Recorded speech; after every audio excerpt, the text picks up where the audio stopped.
Stephen, what are some of the external factors that actually could affect things? Right now, there's a lot of talk about the debt ceiling and a lot of threats about maybe really tripping that. People think it's unimaginable. Maybe it is imaginable. You've been through this quite a few times. There have been a lot of threats of it. Some people think maybe the Congress is a little more extreme in some respects than has been in the past. What do you think is the danger of actually going into default or coming very close to it? And if it were to happen, how catastrophic would it be? Well, I can't speak to the political dimension because the House has just formed, and we watched it on television, and it didn't look real functional on the Republican side. How that will play out, I really don't know. The history has been people use the debt ceiling to make a point, and the point from the Republican side is that we're spending too much money, and they want to make sure that their colleagues on the Democratic side understand that.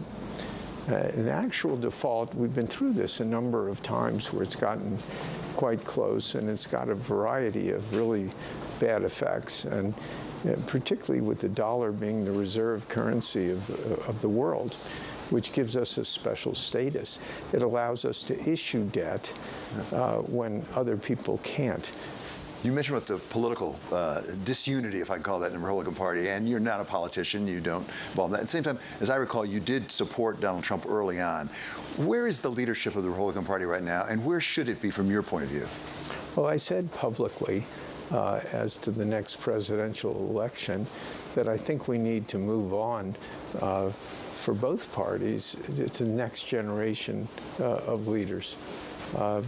I think it's important that, particularly on the Republican side, we've had a series of 4 losses in a row: the 2018 midterms, the presidential in 2020, the special Georgia election, which actually was in 2021, the midterms in 2022. I think the public has spoken and would like to see a change.